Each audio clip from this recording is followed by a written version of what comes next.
Alhamdulillahi wahdah. Assalatu wassalamu ala man la nabiyya ba'dah. Asyhadu an la ilaha illallah wahdahu la syarika lah. Wa asyhadu anna Muhammadan abduhu wa rasuluhu amma ba'du. Akhwati fillah rahimani wa rahimakunallah.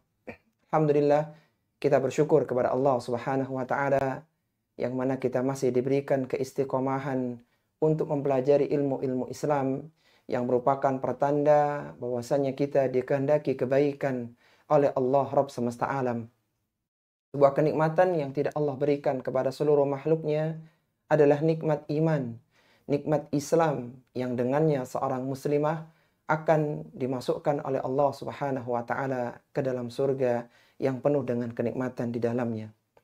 Akhwati fillah rahimani wa rahimakunallah, untuk mengawali konsultasi pada kesempatan malam hari ini ada sedikit tausiah yang perlu kita dengarkan bersama, yaitu renungan bahwa seorang anak dilarang untuk mendurhakai ibu dan bapaknya. Kita tahu bahwasannya ibu dan bapak adalah dua sosok manusia yang utama. Melalui merekalah kita terlahir di dunia. Mereka telah membesarkan, mendidik kita semuanya sehingga menjadi manusia yang bisa beribadah kepada Allah Subhanahu wa taala. Maka Allah Subhanahu wa taala melarang kita orang-orang yang beriman untuk melakukan kedurhakaan kepada ibu dan bapak kita. Allah Subhanahu wa taala memberikan gambaran tentang anak yang durhaka kepada kedua orang tuanya. Meskipun orang tua telah menasihatinya, tapi dia tetap mengabaikan nasihat dari orang tuanya. Allah sebutkan dalam Al-Quran di surat Al-Ahqaf ayat yang ke-17. Allah Subhanahu wa taala berfirman, "Walladzi qala liwalidayhi uffil lakuma ata'idanini an ukhraja wa qad khalatil qurunu min qabli wa huma yastaghithanillaha wa ilaka amin inna wa'dallahi haqq fayaqulu ma hadha illa asatirul awwalin." Kata Allah Subhanahu wa taala, orang yang berkata, seorang anak yang berkata kepada kedua orang tuanya, "Uffil lakuma," sih untuk kalian berdua. "Ata'idanini an ukhraja wa qad khalatil qurunu min qabli."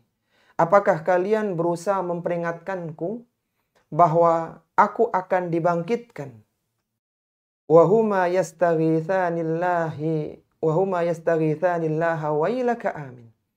Maka kedua orang tuanya memohonkan pertolongan kepada Allah Subhanahu wa taala dan mengatakan, "Wailaka, celakalah engkau, berimanlah kepada Allah Subhanahu wa taala. Inna wa'dallahi haq."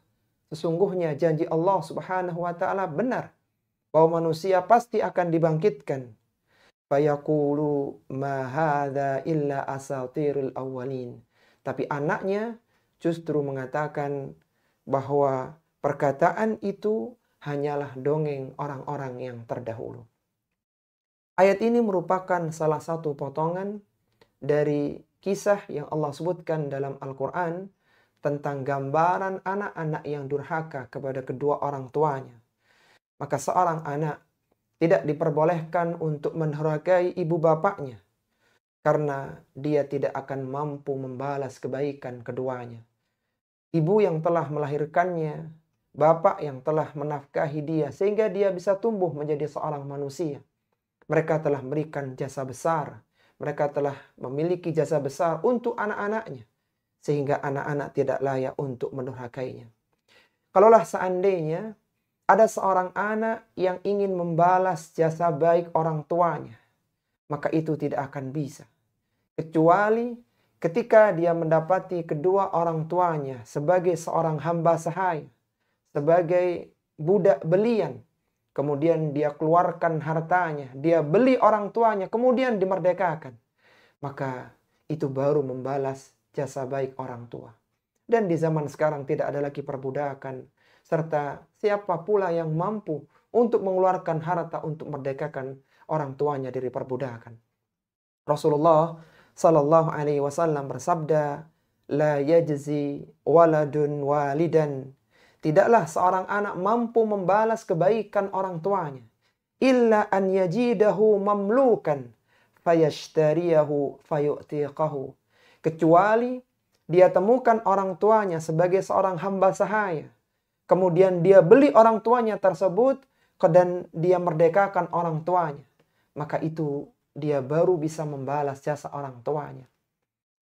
Di antara pelajaran yang bisa terambil dari ayat tadi, surat Al-Ahqaf pada ayat yang ke-17, bahwa diharamkannya durhaka seorang anak kepada kedua orang tuanya, kepada ibu dan bapaknya. Dan uququl walidain, durhaka kepada kedua orang tua, merupakan salah satu dari dosa-dosa besar yang penyebutannya disebutkan oleh Nabi Sallallahu Alaihi Wasallam setelah penyebutan dosa kesyirikan. Rasulullah Sallallahu Alaihi Wasallam pernah bersabda, "Al-kabairu al-ishraku billahi wa uququl walidaini wa qatlin nafsi wal yaminul ghamus." Kata Nabi Sallallahu Alaihi Wasallam, ada 4 dosa besar yang tertinggi. Yang pertama adalah al-isyraku billah. Yang pertama adalah menyekutukan Allah Subhanahu wa taala. Kemudian yang kedua, wa uququl walidain, durhaka kepada kedua orang tua. Yang ketiga, qatlun nafsi, membunuh jiwa. Dan yang keempat, al-yaminul ghamus, yaitu sumpah palsu. Kemurkaan Allah Subhanahu wa taala terletak pada kemurkaan kedua orang tuanya. Artinya ketika orang tuanya marah, maka Allah Subhanahu wa taala pun murka kepada anak tersebut. Sebaliknya, ketika orang tuanya ridha kepada anaknya, maka itu pertanda bahwasanya Allah Subhanahu wa taala meridainya. Rasulullah sallallahu alaihi wasallam bersabda, "Ridha Rabbi fi riddal walid wa sakhatu Rabbi fi sakhatil walid." Keridhaan Allah Subhanahu wa taala terletak pada keridhaan orang tua. Keridhaan Rabb Subhanahu wa taala terletak pada keridhaan orang tua, dan kemurkaan Allah Subhanahu wa taala terletak pada kemurkaan orang tua. Inilah akhwati fillah rahimani wa rahimakumullah, sebagai sedikit tausiah yang semoga bisa menyadarkan kita semuanya tentang dosa besar, yaitu durhaka kepada kedua orang tua. Silakan kepada moderator untuk membuka sesi konsultasi. Barakallahu fikunna jami'an. Ya, silakan. Pekan ini adalah sesi konsultasi ya. Besok tidak dibuka sesi diskusi di grup, jadi diganti di Zoom. Dan silakan yang ingin berdiskusi atau menanyakan sesuatu bisa raise hand terlebih dahulu. Ya, silakan Ibu Meti dari Ciawi Bogor. Bismillah. Assalamualaikum Ustadz. Waalaikumsalam warahmatullahi wabarakatuh. Nah, silakan Bu. Afwan Ustadz, ini gini, anak kan punya tanah di Bandung, dekat dengan rumah kakak Ana. Nah, kakak Ana pengen beli tanah ini, tapi ngutang katanya. Ana nggak mau kalau diutangin, karena pengalaman yang sudah-sudah, kakak Ana ini kalau utang nggak pernah bayar Ustadz. Masya Allah. Tapi tahu-tahu Ana dapat info kalau tanah Ana itu udah dibangun rumah sama kakak Ana ini. Iya. Terus Ana tanya, emang udah ada uangnya buat bayar? Katanya, ya kata kakak Ana ini, nanti kalau udah ada, katanya gitu. Singkat ceritanya, akhirnya Ana setuju lah diutangin, karena udah terlanjur udah dibangun rumah terlanjur, jadi Ana setuju lah diutangin. Tapi Ana bikin surat perjanjian ya, sesuai surat Al-Baqarah, Ana bilang ada surat perjanjiannya. Dianya nggak mau Ustadz. Dan sekarang udah 4 bulan dari situ, dia belum bayar juga sama sekali ke Ana sepeser pun. Begitu Ana tanya lagi, dia malah jawabnya, nggak mau diburu-buru katanya bayarnya, pokoknya nanti kalau udah ada dibayar. Kayak gitu Ustadz. Ana bingung ini Ustadz. Itu kalau tanahnya kayak gini, orang tua atau gimana Bu? tanah Ana pribadi Ustadz. Oh, pribadi. Siap, Masya Allah. Iya. Jadi Baik. bingung Ana mesti bagaimana bersikap, apa perlu sholat istikharah, atau gimana kalau perlu sholat, gimana caranya Ustadz? Baik. Dari Bogor ya Bu ya? Nah Ustadz. Baik, Masya Allah, pertanyaan yang sangat bagus dari Bogor ya, tentang bagaimana ketika saudara ini tiba-tiba mengambil tanah begitu ya. Akhwati fillah rahimani wa rahimakumullah. Yang perlu kita ketahui bahwa hubungan persaudaraan itu adalah hubungan yang tidak bisa terputuskan ya. Kalaulah ada mantan istri atau mantan suami, maka tidak ada mantan saudara, tidak ada mantan orang tua. Hubungan darah itu tetap ada ketika seorang ini berada di dunia ya. Maka perlu kita perhatikan jangan sampai permasalahan-permasalahan yang sepele dalam kehidupan dunia ini menjadikan seorang terputus hubungan silaturahminya. Dia bermusuhan dengan saudaranya, dengan kakaknya, apalagi bermusuhan dengan orang tuanya. Rasulullah Shallallahu Alaihi Wasallam menyebutkan dalam hadisnya, la yadkhulul jannata qati, tidak akan masuk surga orang yang memutuskan hubungan silaturahmi. Dan terkadang putusnya silaturahmi ini adalah karena masalah harta, karena berebut harta warisan, karena memperebutkan sebidang tanah dan yang semisalnya. Sehingga Allah Subhanahu wa taala menyebutkan dalam Al-Qur'an di surat Al-Fajr, Allah mengatakan wa ta'kuluna turatha aklan lamma, dan kalian memakan harta warisan itu dengan tamak. Artinya tidak memperhatikan halal haram, tidak memperhatikan hak-hak saudara, kemudian diambil semuanya. Maka ini perlu diperhatikan bahwa seorang muslimah jangan sampai interaksinya, muamalahnya dengan saudaranya menjadikan terputus hubungan silaturahminya.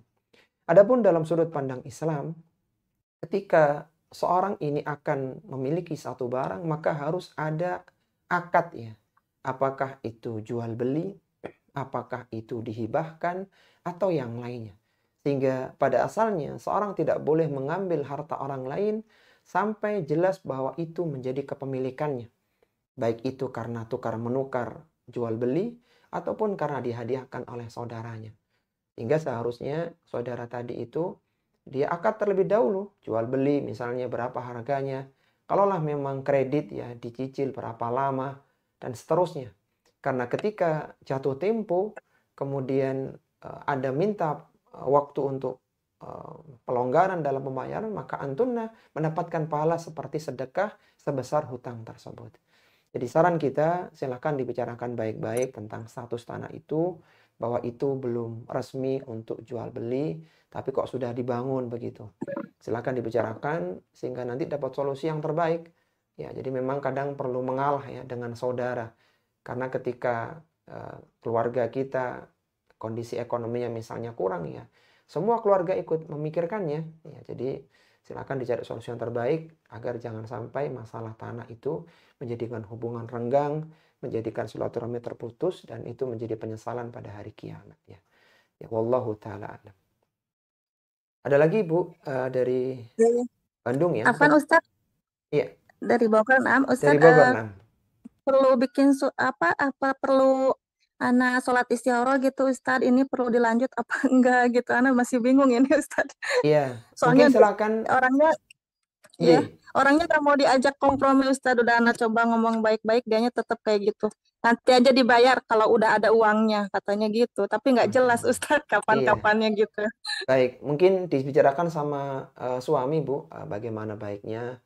Kalaulah memang kondisinya seperti itu ya, ya semoga Allah mudahkan antuna untuk mendapatkan ganti yang lebih baik. Ya, kalau memang itu diselesaikan dengan baik maka itu rezeki. Tapi seandainya itu diambil dengan cara-cara yang kurang pas, maka ya semoga Allah ganti yang lebih baik lagi begitu. Tapi coba dibicarakan dengan pihak suami, kira-kira bagaimana solusinya.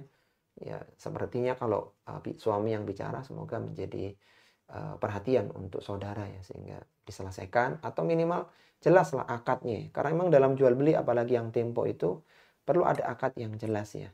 Kapan pembayarannya, setiap tanggal berapa, besarannya berapa, dan seterusnya. Sebagaimana Allah sebutkan di ayat terpanjang di surat Al-Baqarah tentang hutang piutang ya. Yang disebut dengan ayatud dain itu. Begitu Bu, yang di Bogor Bu. Nah Ustadz, jazakallahu khairan Ustadz. Jazakumullah khairan. Afwan. Wassalamualaikum warahmatullahi wabarakatuh. Waalaikumsalam warahmatullahi wabarakatuh.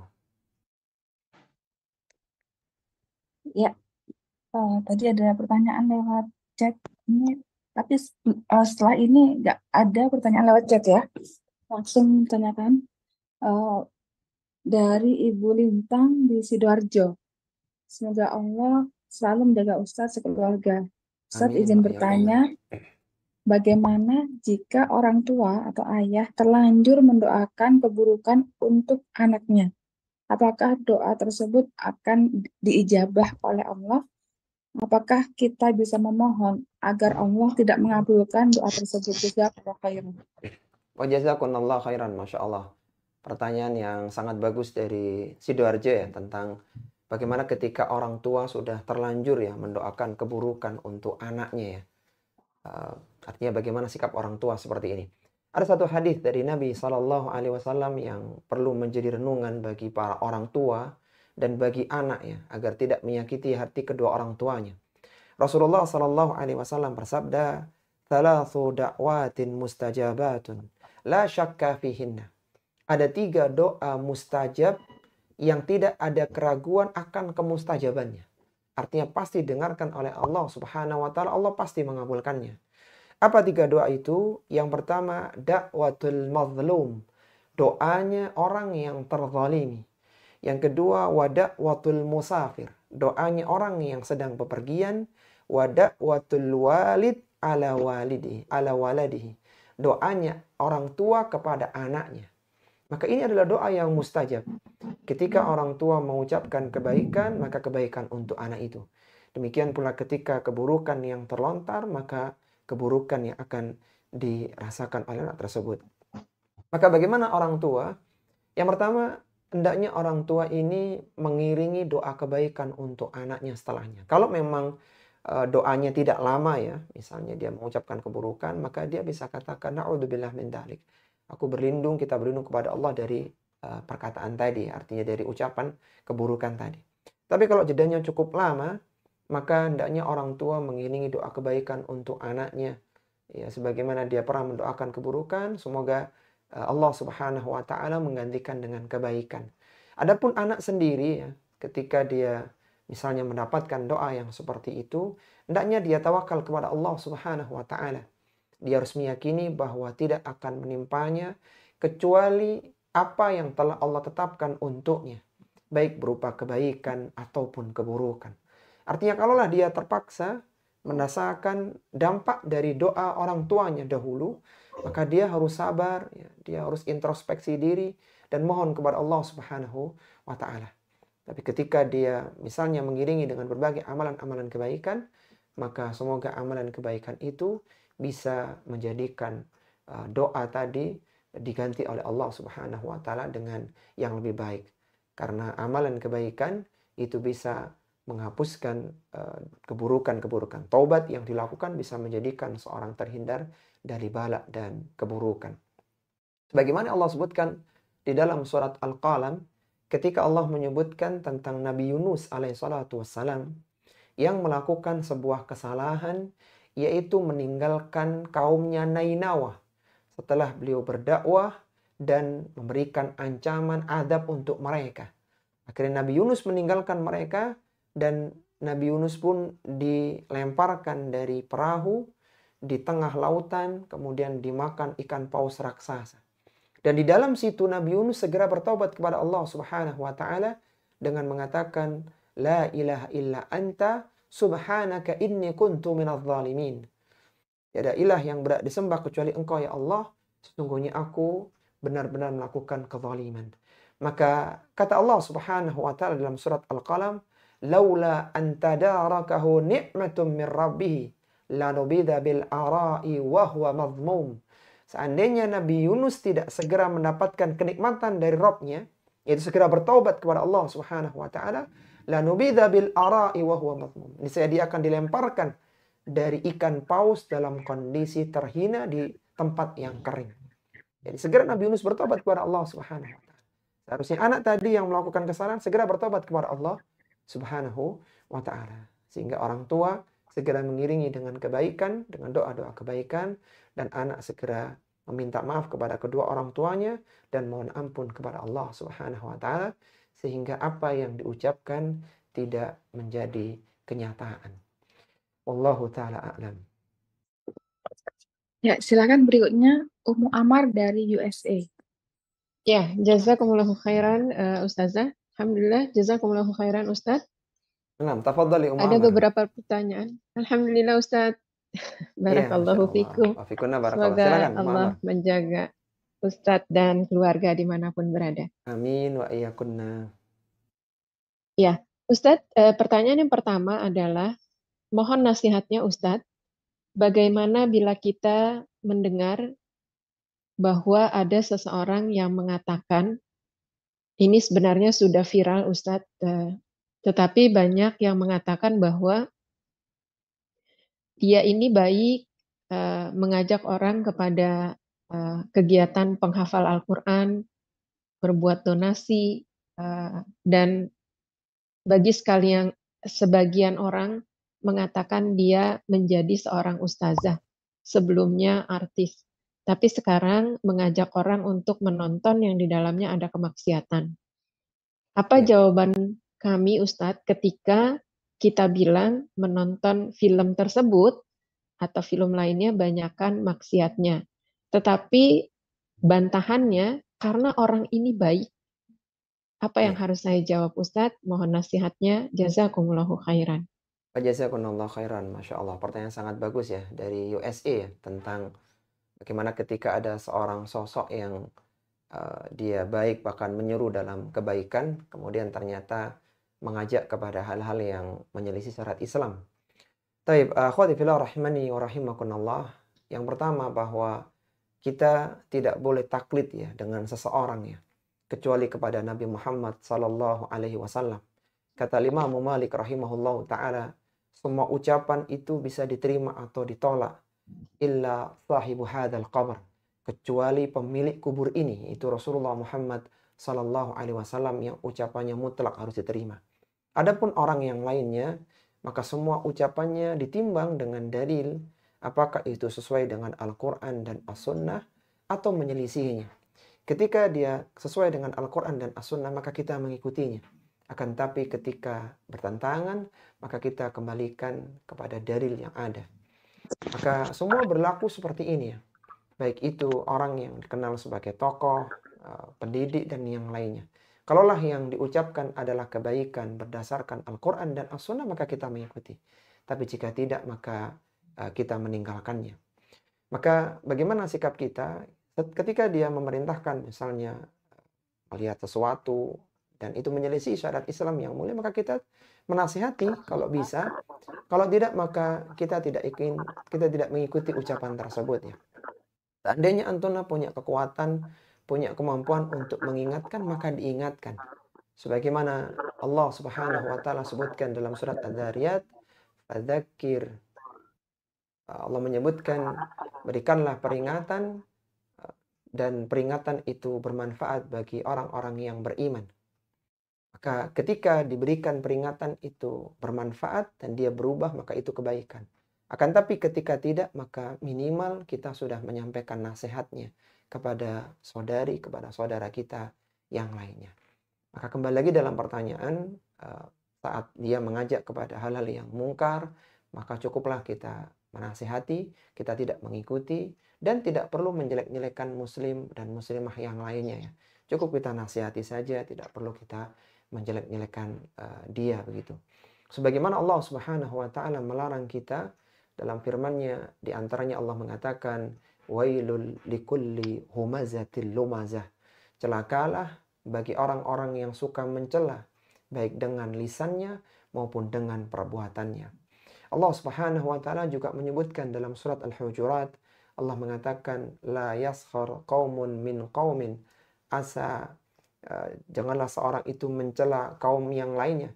Bisa jadi kaum yang dicela itu lebih baik daripada yang mencela. Sehingga cukup diperingatkan, dan apa yang diajaknya tidak perlu dijalankannya. Wallahu ta'ala a'lam. Ya Ustadz, pertanyaan selanjutnya Ustadz, masih dari Amerika. Nah, tafadhali. Assalamualaikum warahmatullahi wabarakatuh. Ustadz, mohon Waalaikumsalam nasihatnya. warahmatullahi wabarakatuh. Apabila ada pasangan orang tua yang berpisah, mengalami perceraian yang tidak bisa dihindarkan. Kemudian anak ikut ayahnya, tetapi kemudian anak ini tidak mau berbicara dengan ibunya. Apakah termasuk perbuatan ini juga perbuatan yang durhaka, Ustadz? Sudah beberapa tahun ibunya berusaha menjangkau anaknya berkomunikasi, tetapi pada ujung-ujungnya anak itu marah-marah dan meminta sang ibu untuk menghentikan komunikasinya. Dan mohon nasihatnya Ustadz, apa yang harus diperbuat sang ibu melihat situasi yang terus berkelanjutan seperti ini. Jazakumullahu khairan atas nasihat Ustadz. Baik, jazakumullah khairan. Pertanyaan sangat bagus ya dari Amerika tentang anak yang tidak berbicara dengan ibunya ya. Ada satu hadis dari Nabi Shallallahu Alaihi Wasallam untuk renungan buat para anak dan khususnya bagi yang ditanyakan ya. Rasulullah Shallallahu Alaihi Wasallam menyatakan dalam hadisnya, la tahjura akhaka fauqa thalath. Janganlah kalian menghajar saudara kalian itu lebih dari 3 hari. Man hajara fauqa thalathin famata dakhalan nar. Orang siapa yang menghajar saudaranya lebih dari 3 hari, kemudian dia meninggal dunia, maka dia akan dimasukkan ke dalam neraka. Kalaulah hadis ini berkaitan tentang larangan menghajar, mendiamkan saudara sesama muslim ya, artinya bukan orang tua, itu diancam dengan neraka. Maka bagaimana dengan seorang anak yang dia mendiamkan orang tuanya? Apalagi dia mendiamkan ibunya. Maka ini tentunya adalah sebuah kemaksiatan yang tidak boleh dilakukan.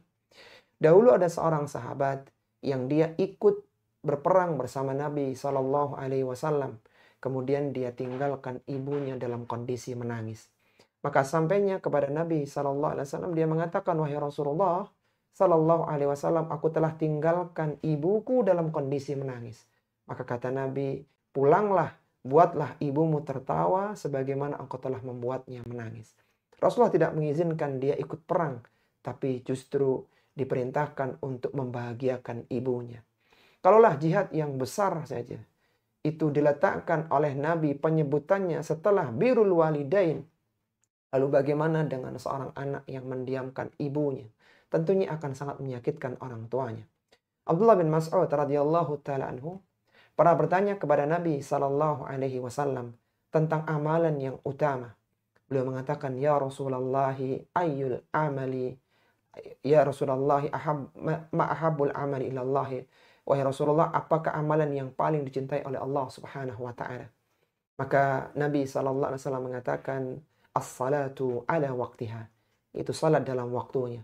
Qala thumma ayyu, kemudian apa lagi wahai Rasulullah? Qala birrul walidain, kemudian berbakti kepada kedua orang tua. Qala thumma ayyu, kemudian apa lagi? Qala al-jihadu fi sabilillah, kemudian baru jihad di jalan Allah Subhanahu wa taala. Sehingga uququl walidain adalah dosa yang besar, sehingga tidak boleh seorang itu durhaka. Apa itu durhaka? Itu dia melakukan hal-hal yang menyakiti hati orang tuanya, baik itu dengan lisannya maupun dengan perbuatannya. Semoga satu hadis yang akan kita bacakan menyadarkan kita tentang pentingnya berhati-hati dalam ucapan dan perbuatan. Rasulullah menyebutkan ketika ditanya, ayyul muslimuna khairun, wahai Rasulullah, muslim yang seperti apa yang baik? Beliau mengatakan, man salimal muslimuna min lisanihi wa yadihi. Itu seorang yang muslim yang lainnya selamat dari lisannya dan perbuatannya. Kalaulah gangguan kepada muslim lain itu merupakan dosa, bagaimana gangguan dengan kedua orang tua? Bagaimana gangguan kepada ibu? Maka ini tidak diperbolehkan dan ini bagian dari bentuk kedurhakaan. Hendaknya anak ini segera minta maaf kepada ibunya dan dia bahagiakan ibunya sehingga dia mendapatkan keridhaan dari Allah Subhanahu wa taala. Ya, wallahu taala alam. Iya Ustadz, jazakumullahu khairan. Cuma mungkin di sini kalau pihak ibu yang mengalami ini Ustadz, jadi dijauhkan oleh anaknya, jangankan anaknya disuruh bertaubat Ustadz, diajak ngomong lebih baik juga sudah menolak. Jadi kalau di posisi ibunya yang benar-benar harus dia lakukan untuk mengatasi kegalauan, kesedihan dari ditinggalkan anak, mungkin Ustadz bisa menambahkan Baik, Masya Allah. apa yang bisa dilakukan. Jazakumullahu khair Ustaz. Jazakumullah khairan. Iya. Kalau dari pihak ibu ya, dari pihak orang tua, maka yang pertama dia harus bersabar ya. Karena memang sebagian anak itu ada yang menjadi musuh untuk orang tuanya. Allah Subhanahu wa taala menyebutkan dalam surat At-Taghabun, "Inna min azwajikum wa auladikum aduwwan lakum fahdharuhum." Kata Allah Subhanahu wa taala, sebagian dari pasangan kalian, dari anak-anak kalian, aduwwan lakum, menjadi musuh untuk kalian, fahdharuhum. Maka berhati-hatilah dengan mereka. Kita tahu bahwa tidak semua anak para nabi itu menjadi anak yang baik. Di antara anak-anak Nabi Adam ada yang sudah diancam dengan siksaan karena membunuh saudaranya. Nabi Nuh alaihissalatu wassalam punya anak yang dikatakan oleh Allah, innahu amalun ghairu salih. Amalan anakmu tidak amalan yang baik. Dan demikian yang lainnya. Kalaulah para nabi saja mereka punya keturunan-keturunan yang terkadang tidak sesuai dengan yang diharapkan, maka bagaimana dengan kita yang manusia biasa? Maka yang pertama, seorang ibu, seorang wanita muslimah harus bersabar bahwa ini merupakan bagian dari ujian Allah Subhanahu wa taala untuknya. Kemudian yang kedua, hendaknya dia senantiasa mendoakan kebaikan untuk anak tersebut, dibukakan hatinya sehingga pada saatnya dia menerima kebaikan, dia bisa menerima hidayah. Ya, mungkin dia sekarang masih belum terbuka, ya. Pada saatnya insya Allah dia bisa mendapatkan hidayah dengan izin Allah Subhanahu wa taala. Kemudian yang ketiga, sikap sebagai seorang ibu ketika dilakukan demikian, hendaknya dia senantiasa mengharapkan pahala dari Allah Subhanahu wa taala. Sehingga dia menghadapinya dengan tabah, dengan sabar, bahkan dengan ridha, karena dia yakin setiap perlakuan buruk anaknya kepadanya itu dicatat sebagai pahala kebaikan yang luar biasa. Karena kesabaran itu mendatangkan pahala yang sangat besar seperti hujan yang tercurahkan. Jadi hendaknya bersabar, dia mendoakan kebaikan dan menjalankan tugasnya sebagai seorang ibu yang senantiasa memberikan teladan dan kebaikan untuk anak-anaknya. Wallahu ta'ala a'lam. Iya. Ustadz, ini ada dari Eropa, Ustadz, Naam, yang tafadhali. menitipkan. Iya. Dari hamba Allah di Eropa, Ustadz, mohon nasihatnya. Assalamualaikum warahmatullahi wabarakatuh. Waalaikumsalam Ustadz, warahmatullahi wabarakatuh. kami punya beberapa saudara, 5 orang, dan kami cukup besar keluarganya, dan kami mengalami sedikit masalah. Ada kakak yang punya sifat pelit sekali, Ustadz, padahal dia orang yang berpunya. Kami sebagai adik-adiknya ingin sekali mengajak kakak yang ini untuk mengubah akhlaknya yang pelit dan ingin dia membantu keluarganya juga dalam masalah keuangan. Karena kami kira dia adalah mampu dan kami tidak ingin kakak kami ini terjatuh pada kategori orang yang dikatakan bakhil. Iya. Apa yang bisa Ustadz nasihatkan agar tidak menyinggung juga, tetapi dia bisa berubah sikapnya lebih baik dan lebih generous kepada keluarganya. Seperti ada contoh dari kakak yang lainnya juga, Ustadz. Jazakumullahu khairan. Wajazakumullah khairan, Masya Allah. Pertanyaan sangat bagus dari Eropa ya. Baik, akhwati fillah rahimani wa rahimakumullah. Allah Subhanahu wa taala telah memperingatkan satu penyakit berbahaya dalam Al-Qur'an, yaitu penyakit syuh ya. Syuh ini lebih tinggi dari bakhil. Jadi kalau bakhil itu seorang tidak ingin hartanya keluar. Itu bakhil. Adapun syuh itu tidak ingin hartanya keluar dan dia ingin harta itu senantiasa masuk kepada dirinya. Jadi harta itu masuk tapi nggak ada yang keluar. Sampai-sampai saking berbahayanya penyakit syuh ini, Allah sebutkan dalam Al-Quran di surat Al-Hasyr, Allah mengatakan, وَمَن يُوقَ شُحَّ نَفْسِهِ فَأُولَٰئِكَ هُمُ الْمُفْلِحُونَ. Barang siapa yang diselamatkan dari syuh pada dirinya, kebakhilan yang sangat ya, فَأُولَٰئِكَ هُمُ الْمُفْلِحُونَ, maka sungguhnya dia telah menjadi orang-orang yang beruntung. Ketika seorang terjangkit penyakit syuh, maka penyakit ini bisa menjadikan seorang ini memutuskan silaturahmi dan melakukan berbagai kedurhakaan karena saking pelitnya dalam masalah harta. Sehingga Rasulullah Shallallahu Alaihi Wasallam telah menyebutkan dalam khutbahnya, iyyakum wasyuhha, Kata Nabi SAW, berhati-hatilah kalian terhadap penyakit syuh, penyakit bahil yang sangat ini. Fa innama halaka man kana qablakum bisyuhi. Karena orang-orang sebelum kalian telah dibinasakan dengan sikap bahil ini, dengan sifat bahil pelit yang ini. Amarahum bil bakhili fabakhalu. Di hatinya memerintahkan untuk melakukan kebakhilan, dia pun bahil, dia pun pelit. Wa amarahum bil qati'ati faqata'u. Ketika dia diperintahkan untuk memutuskan silaturahmi, misalnya tadi karena perebutan tanah, perebutan harta warisan, sehingga mereka tidak saling menyapa, maka itu pun dilakukan. Yang penting dapat harta. Wa amarahum bil fujuri fafajaru. Ketika hatinya mendorong untuk melakukan perbuatan fujur, perbuatan maksiat akan dilakukan. Bagaimana dia ingin memperkaya dirinya. Sehingga banyak dalil yang menyebutkan tentang anjuran untuk bersedekah ya.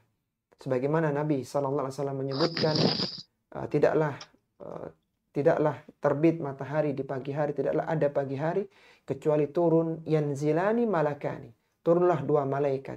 Yang pertama mengatakan, Allahumma a'ti mumfikan khalafa, Allahumma a'ti mumsikan talafa. Ya Allah, berikanlah ganti orang yang infak hari ini, dan berikanlah kehancuran orang yang menahan hartanya hari ini. Dan sangat banyak lagi hadis-hadis yang lainnya yang menunjukkan tentang masalah infak dan sedekah. Lalu bagaimana sikap kita? Silakan penanya ya, menyampaikan dengan bahasa yang santun, dengan bahasa yang mudah dipahami oleh orang tersebut. Misalnya, kasihan saudara kita butuh dibantu. Ketika kakak mau bantu sedikit aja, dia bisa keluar dari lilitan hutangnya. Seperti itu. Jadi pakai bahasa yang lembut, yang santun, dan juga diiringi dengan doa. Karena bisa jadi penyakit itu akan terlepas dari dirinya dengan doa orang-orang yang tulus kepadanya. Jadi dia berubah menjadi orang yang dermawan, menjadi orang yang suka membantu yang lainnya, dan semisalnya. Jadi silakan disampaikan dengan bahasa yang santun, dan tetap memohon kepada Allah Subhanahu wa Ta'ala dalam doa-doa agar kakak diberikan hidayah, agar terbuka hatinya. Dan bisa jadi seorang yang awalnya pelitnya luar biasa, menjadi orang yang sangat dermawan di kemudian harinya. Misalnya Allah berikan ibroh dengan ada orang yang jatuh pailit, kemudian sampai depresi, kemudian dia tersadarkan, sehingga dia pun akhirnya mengeluarkan hartanya untuk diinfakkan. Wallahu ta'ala alam. Ya, amin ya rabbal alamin. Jazakumullahu khairan Ustaz. Nah, ada lagi Ahmad?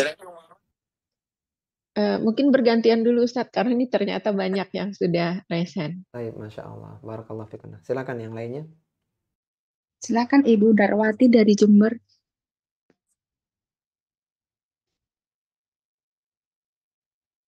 Silakan Ibu.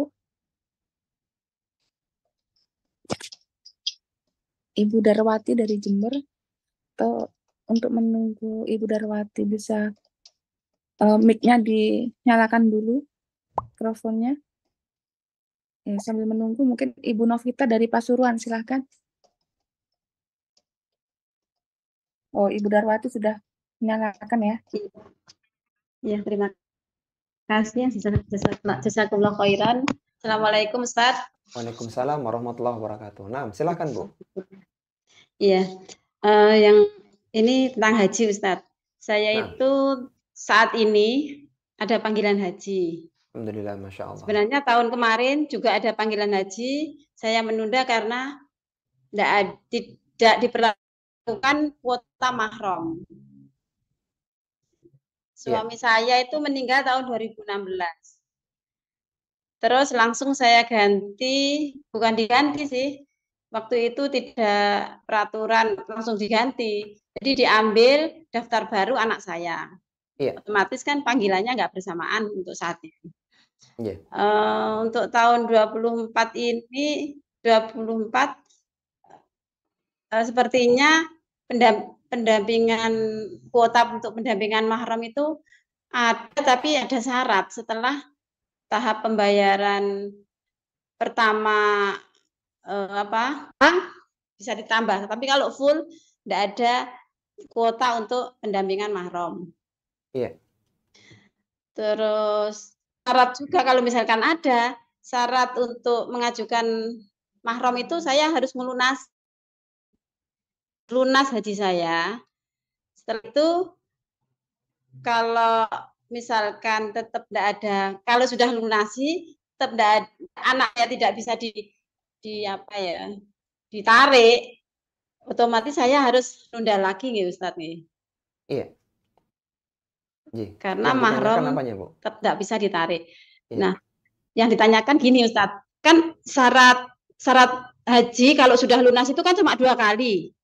Misalkan saya saat ini 24 ini misalkan sudah lunas, saya belum bisa berangkat, otomatis saya punya kesempatan tahun 25. Iya. Kalau 25 besok misalkan tidak ada kuota untuk mahram lagi, gimana Ustadz? Itu harus akan hangus. Untuk yang kedua kali kalau nggak diambil itu akan tahun ketiga itu tidak bisa harus hangus, harus diambil dan daftar baru. Itu gimana? Dan tahun ini apakah kecil saya ya Bu ya? enggak? Kemungkinan pakai mahram bersama mahram kecil ya Bu, tahun 2024 besok ini. Iya. Syaratnya syaratnya itu sangat tipis untuk ini. Bisa dipenuhi ya? Bisa narik. Iya. Baik, Masya Allah. Gitu Bu ya, saya coba jawab dulu ya dari Jember ya, pertanyaan sangat bagus tentang haji ya. Yang kita mohon kepada Allah Subhanahu Wa Taala semoga kita semuanya dimudahkan untuk melaksanakan haji dan umroh ya, karena pahala yang sangat besar sekali. Baik, tentang pertanyaan tadi ya, ada satu hadis Nabi Sallallahu Alaihi Wasallam dari sahabiyun jalil, dari sahabat yang mulia Abu Hurairah radhiyallahu taala anhu.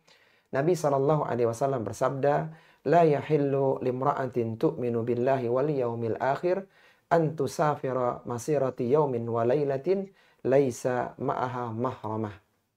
Kata Nabi Sallallahu Alaihi Wasallam, tidak halal bagi seorang yang beriman kepada Allah dan hari akhir dia melakukan perjalanan jauh sehari semalam yang tidak ditemani dengan mahramnya.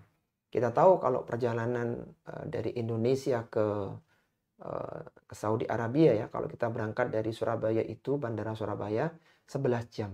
Kalau berangkat dari Bandara Internasional Jakarta itu 9 jam. Jadi hampir ya sehari semalam kita itu berada di pesawat begitu dan semisalnya. Maka ini menunjukkan seorang yang melakukan haji atau umrah itu harus ditemani dengan mahramnya. Akan tetapi sebagian ulama ya memberikan rukhsah untuk haji yang pertama kali dan umrah yang pertama kali ini diperbolehkan. Artinya karena memang kesempatan itu kadang tidak berulang ya. Seorang belum tentu bisa mendapatkan usia di tahun depan, apalagi 2 tahun lagi dan semisalnya. Maka sebagian ulama menyebutkan kalau ini yang pertama kali maka ada rukhsah, ada keringanan. Bahkan ada ulama-ulama kita ya seperti Syekh Muhammad Nasiruddin Al-Albani rahimahullah ta'ala, meskipun beliau tidak mengizinkan seorang muslimah itu berangkat tanpa mahram karena tidak terpenuhi syaratnya, maka seandainya ada seorang yang memaksakan diri untuk berangkat, maka dia berdosa karena safar tanpa mahram, namun hajinya atau umrohnya tetap sah. Ya, karena memang tidak disyaratkan dalam prosesi haji itu mahram ya. Artinya kalau dia misalnya tinggal di sana maka langsung jalan. Cuman kan perjalanannya kan jauh gitu. Intinya kalau memang bisa bersama dengan mahram di tahun ini atau bahkan tahun depan maka silahkan berangkat. Tapi kalau ternyata tidak ada maka bisa mengambil pendapat yang membolehkan berangkat untuk kali yang pertama. Tapi hukumnya boleh Bu, seandainya jenengan mengambil yang afdal dengan tidak berangkat maka juga tidak mengapa. Seperti itu ya. Silakan. Berarti pilihan yang paling aman itu nanti untuk sesuai dengan syariat itu tahun depan. Biar nggak ada dosa itu tahun depan. Lebih baik harus nggak berangkat gitu. Ji, tahun depan kan masih ada kesempatan Bu, jenengan. Yeah. Tahun depan siapa tahu bisa terpenuhi syarat-syaratnya, siapa tahu bahkan satu keluarga bisa berangkat, Allah berikan rezeki sehingga nggak cuma anak, mungkin sama menantu, sama keluarga yang lainnya bisa berangkat, Masya Allah. Ya. Jadi coba kalau memang tahun ini berat, coba ditunda tahun depan, seperti itu. Karena memang ketika tidak terpenuhi syaratnya tidak wajib sebenarnya. Ketika tidak ada mahram maka tidak wajib, sebenarnya begitu. Ji, mungkin begitu Bu. Silakan didiskusikan dengan pihak keluarga juga. Jazakumullah khairan Ustaz. Jazakumullah khairan.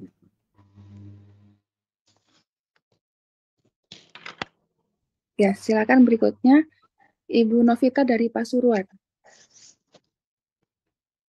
Bismillah, Assalamualaikum warahmatullahi wabarakatuh, Ustadz. Waalaikumsalam warahmatullahi wabarakatuh. Silakan Bu. Ya, ini saya mau bertanya tentang harta waris, Ustadz. Nih. Iya. Orang tua saya mempunyai 2 orang putri. Itu untuk pembagiannya itu apakah harus kayak om saya itu dapat, itu bagaimana, Ustadz? Baik. Jazakallah, Ustadz. Jazakumullah khairan. Pertanyaan sangat bagus dari Pasuruan tentang warisan ya. Akhwati fillah rahimani wa rahimakumullah, tentang masalah waris Allah Subhanahu wa taala telah mengaturnya dalam Al-Qur'an ya, di beberapa ayat dan sangat jelas sekali pembagiannya.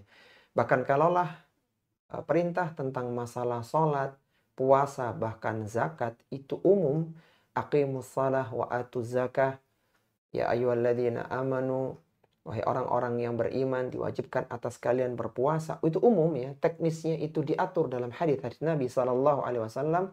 Maka untuk masalah warisan itu langsung diatur oleh Allah dalam Al-Quran. Dan secara umum ahli waris terbagi 2. Ada ashabul furud dan ada asabah. Ashabul furud adalah ahli waris yang telah ditentukan bagiannya. Ada yang mendapatkan setengah, ada yang mendapatkan 1/4, ada yang mendapatkan 1/8. Ada pula yang mendapatkan 1/3, 1/6, dan 2/3. Itu adalah ashabul furud. Dan ditentukan. Dan kebanyakan ashabul furud itu adalah para wanita. Kemudian, kalaulah ashabul furud sudah mendapatkan haknya semuanya, dan harta masih tersisa, maka diberikan kepada asabah. Asabah terbagi 3. Ada asabah bin nafsi, itu para laki-laki yang terhubung dengan jenazah tanpa diselingi wanita. Kemudian ada asabah bil ghairi, itu wanita yang asalnya ashabul furud menjadi asabah karena pasangan laki-lakinya. Seperti saudara perempuan, anak perempuan, ketika ada laki-laki menjadi asabah dua-duanya. Kemudian yang ketiga adalah asabah ma'al ghair, yaitu bertemunya jalur ke bawah dengan jalur ke samping. Anak perempuan atau cucu perempuan bertemu dengan saudara perempuan kandung atau yang sebapak. Maka yang jalur ke bawah menjadi farad, sedangkan jalur ke sampingnya menjadi asabah. Baik, kembali dalam pertanyaan, kalau seandainya ahli warisnya itu hanya 2 saja ya, coba dicek lagi, hanya anak perempuan dan saudara laki-laki, maka anak perempuan itu dapat setengah dari jalur farad dan sisanya yang setengah untuk saudara laki-lakinya jenazah. Begitu. Kalau saudaranya jenazah ya, tapi kalau saudaranya itu maksudnya saudaranya anak perempuan tadi, jadi dia anak perempuan punya saudara laki-laki, maka dua-duanya menjadi asabah bin nafsi, laki-laki mendapatkan 2 kalinya anak perempuan. Ya, yang benar yang mana, Bu? Saudaranya jenazah atau saudaranya anak perempuan tadi? Atau omnya? Saya 2 bersaudara perempuan semua. Ada saudaranya bapak itu masih ada 1 laki-laki. Bapak ibunya bapak udah nggak ada ya? Bapak ibu bapak sudah nggak ada. Kalau saudaranya bapak itu ada 2 perempuan, 1 laki-laki. Baik, berarti untuk 2 anak perempuan mendapatkan 2/3 dari hartanya bapak yang dibahas ya? Iya. Iya, jadi 2/3 dari hartanya bapak, sisanya untuk saudara laki-laki dan saudara perempuan. Bagian saudara laki-laki 2 kalinya saudara perempuan. Begitu. Ya, jadi untuk ini semua 2/3, sisanya untuk mereka. Begitu, Bu. Ya, anak perempuan dapat dari farad, yang saudara dapat dari jalur asabah bin nafsi. Untuk istrinya, untuk ibu dapat juga apa enggak, Ustaz? Istrinya bapak dapat, Bu. Ibu ya, dapat 1/8. Jadi ibu 1/8, kemudian 2 anak perempuan dapat 2/3. Nanti dihitung, kalau ada sisa, seandainya sisa ya, kita kan nggak ngitung jumlah hartanya. Maka nanti untuk saudara tadi, dengan perbandingan 2/1. Tapi kalau tidak ada sisa, maka cukup mereka berdua. Kalau seandainya untuk mereka aja kurang ya, 2/3 dengan 1/8 itu ternyata kurang jatah hartanya, maka harus diaulkan. Jatah mereka dikurangi berdasarkan asal masalah, berdasarkan KPK-nya nanti. Intinya ibu dapat 1/8, 2 anak perempuan dapat 2/3, kalau ada sisa untuk saudara. Begitu. Oh iya, Ustaz. Pernah dulu itu orang tua saya itu mengasuh keponakan laki-lakinya, tapi Iya. keponakan ini itu pas tetap di dalam kakaknya tante saya. Apakah anak laki-laki ini berhak untuk meminta, Ustaz? Keponakan ya, Bu? Nggih, Keponakan berarti saudaranya, anaknya saudara ya. Anaknya anaknya saudara, tante, ya. iya, itu kalah dengan saudara, Bu. Jadi anaknya tante dia nggak dapat. Oh, Kalah tidak dengan dapat. saudara tadi. Karena secara struktur dia lebih di bawahnya saudara. Intinya keponakan tadi nggak dapat. Gitu. Bagaimana caranya supaya dapat? Kalau memang dulu Bapak ngasih wasiat untuk keponakan ini, baru dia bisa dapat. Tapi kalau enggak, nggak bisa. Jadi anak itu namanya terhajab, terhalangi, kalah dengan saudaranya Bapak tadi. Yang laki-laki dan perempuan. Oh, Gitu, Bu. oke. Oke, Ustaz. Afwan, ada satu lagi, Ustaz. Silakan, Ini silakan. kan orang tua saya kan masih hidup, alhamdulillah dua-duanya, Ustaz. Dan Alhamdulillah. saya sekarang menempati rumah sama tanah yang ini tidak ada nama, maksudnya bukan namanya orang tua saya. Jadi pernah beli tapi belum dibalik nama. Iya. Dan ini apakah termasuk harta waris apa hibah, Ustaz? Artinya itu diberikan kepada jenengan ya, Bu? Nggih. Iya. Baik, kalau memang tanah itu sudah diberikan dan perpindahan kepemilikannya itu ketika Bapak masih ada, maka itu jadinya hibah, Bu. Meskipun secara sertifikat masih atas nama Bapak. Kan itu hanya birokrasi ya. Jadi sudah sepakat dulu diberikan, bahkan keluarga tahu bahwa tanah ini untuk jenengan, misalnya begitu. Maka itu namanya hibah. Meskipun itu bagiannya misalnya mengalahkan bagian yang lain, maka tidak mengapa. Karena ketika hibah tidak perlu 2/3, setengah, 1/8, tidak perlu seperti itu. Karena memang pemilik harta masih ada. Kalau perpindahannya setelah ketika pemilik harta masih ada, namanya hibah. Tapi kalau misalnya ada perkataan, kalau Bapak meninggal maka tanah ini menjadi milikmu, misalnya begitu. Maka ini namanya wasiat. Ini tidak boleh bagi ahli waris yang dapat wasiat, yang dapat warisan. Jadi jenengan tidak boleh dapat dua, dapat wasiat iya, dapat warisan iya, tidak boleh. Ketika dapat warisan maka wasiatnya batal. Begitu, Bu. Oh, nggih. Iya, Kalau tergantung kapan perpindahan kepemilikannya. Adapun nama itu tidak jadi jaminan. Nama bisa atas nama Bapak, tapi sudah diberikan kepada jenengan. Misalnya begitu, sudah pindah kepemilikan. kalau misalnya beliaunya ini bilangnya itu bukan nanti kalau saya meninggal, mboten. Jadi nanti kalau besok gitu, kalau bahasa orang Jawa itu besok ini tanah yang di sana buat kamu urus. Nah, itu masuk warisan wasiat atau seperti Ustaz? Kalau secara uruf kata besok itu artinya apa ya, Bu ya? Kalau maksudnya adalah besok ketika Bapak sudah nggak ada, berarti wasiat jatuhnya. Tapi kalau secara uruf itu ya nggak tahu kapan dan waktunya pun nggak ditentukan kan? Berarti itu Iya, tidak nggak ditemukan. ditentukan, berarti belum ya. Jadi itu masih hartanya Bapak yang dihitung sebagai warisan nantinya. Karena nggak jelas kapan ini ya. Tapi kalau uruf misalnya di daerah sana besok itu artinya ya kalau orang tua sudah nggak ada, itu bahasa halusnya misalnya begitu. Ya berarti itu wasiat jatuhnya. Seperti itu. Kalau Iya. wasiat tadi enggak. Kalau wasiat nggak boleh, Bu. Iya, karena jenengan sudah dapat jatah 2/3 bersama saudara jenengan tadi. Oh, berarti wasiatnya tadi batal ya, Ustaz ya? Batal, tidak bisa. Begitu. Oh, iya. Iya, jazakillah khairan, Ustaz. Wa jazakumullah khairan, ya. Silakan yang lainnya.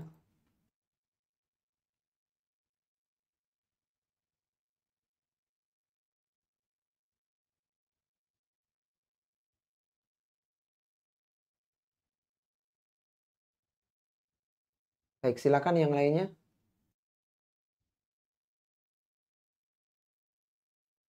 Assalamualaikum Ustaz.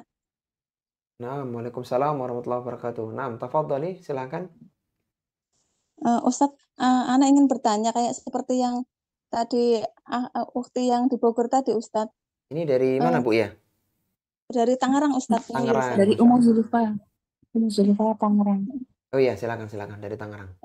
Jadi gini Ustaz, kakek Ana itu dulu memberi hibah kepada ibu saya sama bibi gitu. Iya. Terus kakek bilang kalau ini bagiannya separuh-separuh 1000 meter gitu. Terus Qadarullah udah dibikinin nama sertifikat sama kakek Ana. Terus Qadarullah itu notarisnya salah gitu Ustadz. Waktu bikin itu satunya 1.500, satunya 500.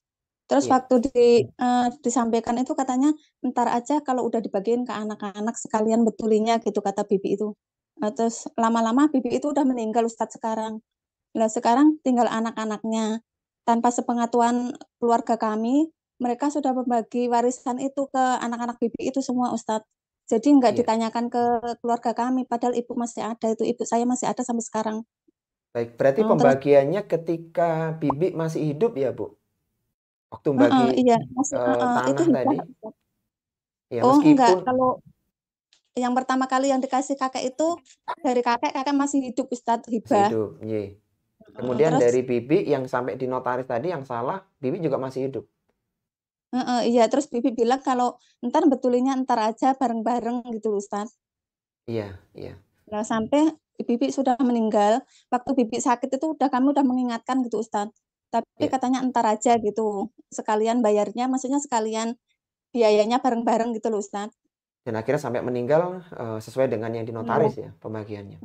Setelah meninggal, keluarga bibi itu, kakak-kakak sepupu anak itu tanpa sepengetahuan keluarga kami, mereka membagi ke anak-anaknya gitu Ustadz. Padahal ibu Iya. anak itu masih ada, tapi dilompatin kayak nggak dianggap gitu Ustadz. Artinya tetap mereka mengambil jatah yang 1.500 tadi, Bu ya? 1.500 itu. Iya Ustadz, Baik, jadi bagian ibu saya tinggal 500. baik, Terus baik. waktu kami gugat kan kami bilang katanya itu udah bukti sertifikat jadi udah ontetik katanya gitu kan. Terus Iya, anak bilang kalau itu masih ada saksi hidupnya kayak ada paman juga masih ada gitu loh. Tapi mereka tidak mau tahu. Terus baik. terakhirnya tuh kami cuma bilang gini Ustadz jangan tanyakan. Anak kan bilang gini kalau di dunia ya udah nggak apa-apa dia nggak mau mulangin tapi kelak di akhirat kami akan menuntut seperti itu Ustadz. Dan semenjak itu Masya tuh Allah. kami kayak ada renggang gitu loh Ustadz kayak Iya, karena beda kota juga jarang WA-an, jarang telepon seperti iya, itu. iya. Baik, Masya Allah. Baik, pertanyaan sangat bagus dari Tangerang ya tentang masalah harta warisan ya. Dan inilah yang disebutkan oleh para ulama ya. Salah satu hikmah kenapa Allah Subhanahu wa taala itu menyerincikan tentang waris dalam Al-Qur'an secara langsung ya. Karena seorang yang dulu bisa bermain akrab dengan saudaranya, dulu mungkin makan bareng ketika lebaran dan hari raya, tapi ternyata jadi musuh ya ketika perebutan masalah harta. Sehingga Allah ingatkan dalam surat Al-Fajr tadi, wa ta'kuluna turatha aklan lamma. Dan kalian telah memakan harta warisan dengan sangat tamak begitu. Maka bagaimana sikap sebagai seorang muslim dan muslimah? Kita harus meyakini bahwa harta kita, rezeki kita itu tidak akan berkurang. Allah telah menetapkan tidak akan berkurang. Sebagaimana Rasulullah SAW menyebutkan dalam hadisnya, Inna nafsan lan tamuta hatta tastawfiya rizqaha wa in abta'a anha. Kata Nabi SAW, satu jiwa tidak akan pernah meninggal dunia sampai dia menghabiskan seluruh lumbung rizkinya. Bisa jadi mungkin secara nominal harta itu tidak seperti yang diharapkan ya, berkurang. Tapi dijadikan anak-anak sehat, ya dijadikan anak-anak menjadi anak yang soleh, itu bagian dari rizki. Jadi bagaimana sikapnya? Hendaknya seorang ini ya sudahlah melupakan, dia ya memaafkan seperti itu dan yakin Allah akan berikan ganti yang baik. Daripada hubungan menjadi retak ya. Adapun tanah sudah tidak akan balik tapi hubungan menjadi retak dan tidak ada mantan saudara akhwatifillah. Maka hendaknya seorang memperbaiki hubungan dengan keluarganya dan sudah dilupakanlah masalah harta. Ada banyak cara lain untuk bisa mendapatkan rezeki di muka bumi ini. Sampai-sampai disebutkan oleh Nabi SAW ketika seorang ini ingin mendatangkan bukti, maka hendaknya dia menunjukkan buktinya dan tidak ada buktinya begitu. Barang siapa yang menggugat maka dia mendatangkan bukti dan tidak ada buktinya maka sulit sekali. Semoga satu ayat dengan yang Allah sebutkan dalam Al-Qur'an ya tentang seorang yang berlapang dada memaafkan saudaranya menjadi motivasi untuk kita semuanya. Allah mengatakan faman afa wa aslaha fa ajruhu 'ala Allah. Barang siapa yang memaafkan dan berbuat islah ya. Bagaimana keluarga bisa kembali akur, maka fa ajruhu 'ala Allah. Pahalanya di sisi Allah Subhanahu wa taala. Jadi yang sekarang sebaiknya kembali menjalin hubungan dan sudah dilupakanlah masalah tanah itu, silahkan diambil dan insya Allah Allah berikan ganti yang jauh lebih baik. Jangankan satu tanah yang diambil ya, kebaikan yang dilakukan di malam hari Allah akan berikan balasannya. Faman ya'mal mithqala dzarratin khairan yarahu. Barang siapa melakukan kebaikan sekecil dzarrah, Allah akan tunjukkan pahalanya. Apalagi sampai diambil tanah yang sedemikian banyak. Jadi cukup seperti itu dan tidak perlu memberikan ucapan-ucapan keburukan, karena bagaimanapun juga itu adalah saudara antunna ya. Jadi islah lebih baik daripada berpisah begitu. Wallahu Iya ta'ala. Ustadz, ketika ini Ustadz, Ana baca hadis yang Ustadz sampaikan yang ke-26 itu Ustadz, Iya. apa kayak ini apa larangan permusuhan itu loh Ustadz, Ana nangis gitu, maksudnya Ana nggak niatan untuk apa permusuhan gitu loh Ustadz, apakah harus keluarga kami yang memulai gitu Ustadz? Iya. Mungkin bisa jenengan yang memulai untuk islah, Bu. Apalagi ntar lagi kan bulan Ramadan ya, bulan Idul Fitri. Coba berkunjung ke sana, bawa hadiah ya. Jadi sudah jalan biasa, tidak bahas sedikit masalah warisan, masalah tanah, udah jalan begitu. Ya mungkin awal-awal agak berat ya, karena memang sempat ada sengketa, ada masalah. Tapi insya Allah lah pelan-pelan, sehingga nanti orang akan melihat bahwa sebenarnya ada niatan baik untuk kembali islah ya. Sehingga keluarga menjadi harmonis, menjadi akrab lagi ya. Lebaran menjadi momentum yang indah. Tidak ingat lagi Ini masalah maksudnya lalu. walaupun pihak kami yang dizalimi gitu Ustadz. Iya, memang mungkin begitu Bu. Cuman kita perlu berlapang dada ya Bu ya. Kalau ingin kondisi lebih baik ya. Memang sih orang yang berbuat dolim itu punya doa yang mustajab ya. Sebagaimana kata Nabi Sallallahu Alaihi Wasallam, "Wattaqi da'watal mazlum, fa innahu laisa bainahu wa bainallahi hijab." Takutlah kepada doanya orang yang terdolimi, karena tidak ada antara dia dengan Allah itu penghalang. Tapi lihat Nabi kita Sallallahu Alaihi Wasallam Bu ya. Ketika Nabi Nuh Alaihi Wasallam mengeluarkan doa mustajabnya untuk menghancurkan seluruh manusia dengan taufan yang besar pada zamannya. Nabi ketika dilempari batu oleh penduduk Taif ya, sampai ditawarkan malaikat gunung untuk menimpakan untuk penduduk Taif ya. Sampai Ibunda Aisyah pernah bertanya, "Wahai Rasulullah, apakah ada kejadian yang lebih memilukan daripada kejadian Uhud?" Kata Nabi, ada kejadian di Taif. Tapi ketika itu Nabi tidak keluarkan doa mustajabnya, Bu. Beliau menyimpan untuk mengeluarkan syafaatul uzma pada hari kiamat. Ini menunjukkan orang yang berlapang dada, hatinya lebar, hatinya luas, tidak mudah tersinggung dan semisalnya. Jadi kalau boleh menyarankan, ya silakan dilupakan, silakan dimaafkan, dan nanti hubungannya lebih baik, Bu. Lebih nyaman ya. Insya Allah begitu. Wallahu ta'ala a'lam. Syukran jazakallah khairan Ustadz. Jazakallah khairan. Mungkin cukup ya dari moderator. Iya, masih ada yang raise hand ini. Ibu Dania Susana Iya. dari Sidoarjo. Baik, mungkin ringkas ya. Silakan Bu, dari Sidoarjo Bu. Assalamualaikum. Waalaikumsalam warahmatullahi wabarakatuh. Nah, tafadhali silakan. Pertanyaan saya singkat saja. Bagaimana hukum seorang istri apabila mematuhi suami yang tidak mau mendukung birrul walidain pada orang tua istri, orang tua kandung. Sedangkan di sini ada alasan kuat bagi suami karena suami mempunyai rasa kecewa gitu sama keluarga kandung si istri. Baik, Bagaimana Masya Ustadz? Allah. Baik, luar biasa pertanyaan dari Sidoarjo ya tentang ketika ada seorang istri yang ingin birrul walidain tapi suaminya tidak mengizinkannya begitu.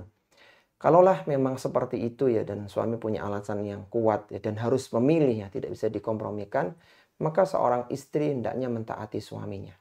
Jadi silakan dia ucapkan permohonan maafnya kepada orang tua karena belum bisa mengunjungi mereka sekarang begitu.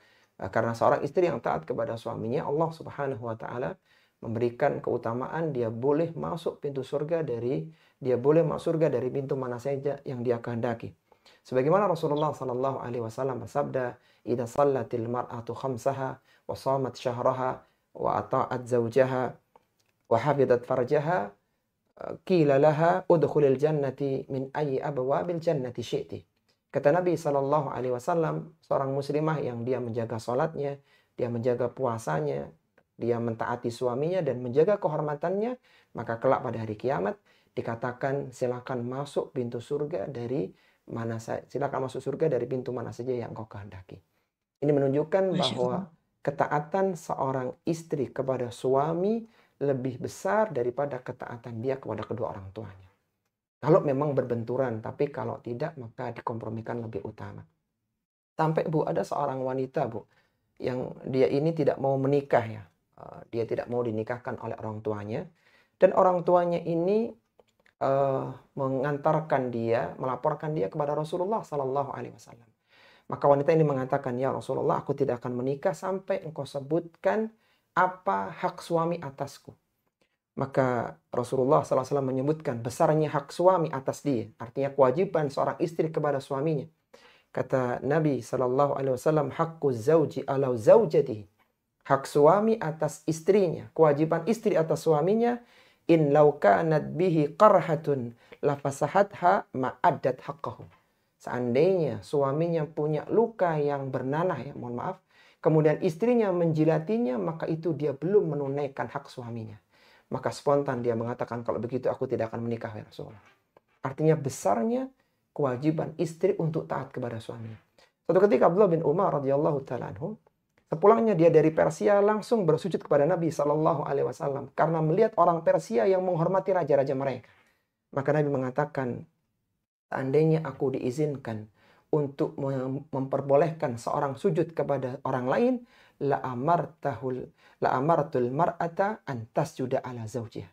Niscaya aku akan perintahkan istri sujud kepada suaminya. Tidak boleh manusia sujud kepada yang lainnya kecuali istri kepada suaminya. Itu pun juga tidak boleh dalam agama kita. Ini semua menunjukkan kewajiban istri taat kepada suaminya. Jadi begitu Bu. Wallahu ta'ala a'lam. Jadi ini kesimpulannya kalau misalnya Lebaran nanti apa juga berlaku seperti ini, Us?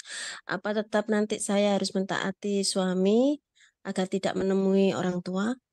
Iya, kalau memang bisa dikompromikan Bu ya, misalnya bisa dibicarakan, kan kemarin sudah ke rumah orang tuamu, sekarang ganti ke orang tuaku, misalnya begitu, dan suami menerima utama. Tapi kalau suami tetap tidak, ya taat kepada suami.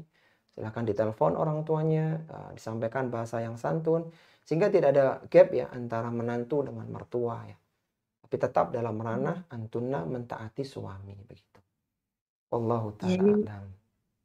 Karena suami juga tidak mau berhubungan lagi gitu dengan mertuanya. Itu saya juga takut nanti durhaka gitu loh.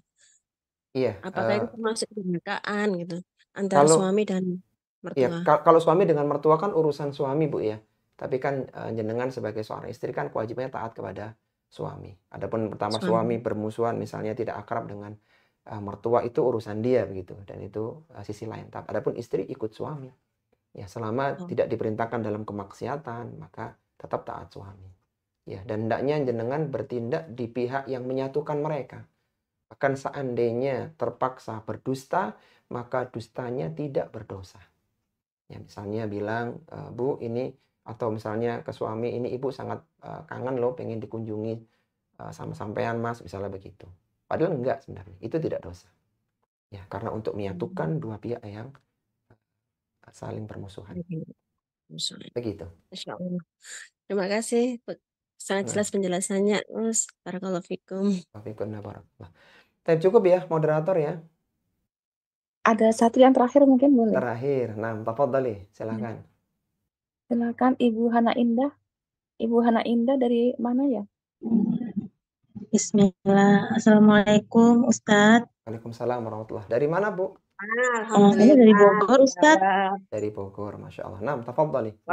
Ya. Ana izin bertanya Ustadz. Ini anak ada masalah sedikit di rumah. Anak-anak satu, anak kan punya anak 6. Iya. Anak-anak yang nomor 4 ini sama sekali nggak mau sholat Ustadz. Sama sekali nggak mau sholat. Karena sudah berusaha untuk memberitahukannya dengan baik-baik. Usia berapa tahun Bu? Sekarang usianya 21 tahun Ustadz. Masya Allah. Iya. Kayaknya sih anak kecolongan, dia kayaknya salah pergaulan Ustadz. Ini anak bener-bener bingung gitu Ustadz. Gimana caranya supaya dia tuh mau sholat gitu Ustadz. Iya. Anak takut Ustadz, takutnya kan Allah menutup hatinya gitu sampai dia nggak mau sholat sama sekali Ustadz. Iya. Anak udah coba untuk menasihatinya, sudah memarahinya, sudah mendoakannya gitu, tapi nggak berubah-berubah juga gitu Ustaz. Ana Baik, harus gimana Ustaz? baik, Masya Allah. Siap, Masya Allah. Pertanyaan sangat bagus ya dari Bogor ya, Bu ya? Iya Ustaz. Dari Bogor. Baik, luar biasa. Taib, bagaimana sikap orang tua ya ketika seperti itu ya? Ketika orang tua sudah berusaha menasehati, maka orang tua tidak terkena ya dari adab atau dampak dari dosa itu karena memang anaknya sendiri begitu. Tapi tetap sebagai orang tua tetap memberikan nasihat ya semampunya, terutama ketika kondisi anak itu sedang di bawah, Bu. Ketika misalnya dia misalnya dikeluarkan dari perusahaannya misalnya atau sedang sakit ya. Dan kondisi-kondisi di bawah yang lainnya maka sambil dikunjungi, sambil dijenguk, sambil diberikan kata-kata nasihat. Siapa tahu ucapan itu masuk ya. Ini peringatan dari Allah untukmu agar engkau kembali ke jalan Allah Subhanahu wa taala dan seterusnya. Kemudian terus seperti itu, berdoa kebaikan, melakukan kebaikan dan semisalnya. Jadi jangan sampai keluar kata-kata kalau begini maka engkau tidak akan masuk surga. Jangan sampai keluar seperti ini. Jadi jangan memvonis, tetap ada harapan. Ingat dulu bahwa ibunya Abu Hurairah radhiyallahu taala itu sangat benci dengan Nabi Shallallahu alaihi wasallam. Dan Abu Hurairah sebagai seorang anak itu senantiasa bersabar. Sampai suatu ketika dia tidak sabar lagi karena Abu Hurairah sangat cinta kepada Nabi Shallallahu alaihi wasallam. Sedangkan ibunya benci kepada Nabi Shallallahu alaihi wasallam.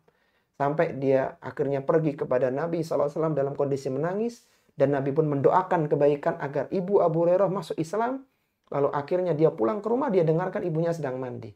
Kemudian setelah keluar dari kamar mandi, ibunya menyatakan syahadat la ilaha illallah Muhammadur Rasulullah. Masuk Islam ibunya. Sesuatu yang mustahil, tapi apalah artinya kemustahilan bagi Allah Subhanahu wa taala. Bisa berubah ya pada saatnya. Dan banyak kisah, Bu, ya, orang-orang yang dulu asalnya kaya ya, jaya, tidak sholat, jauh dari agama, ketika jatuh pailit dia malah belajar agama. Sangat banyak sekali. Banyak cara Allah untuk bisa menyadarkan dia.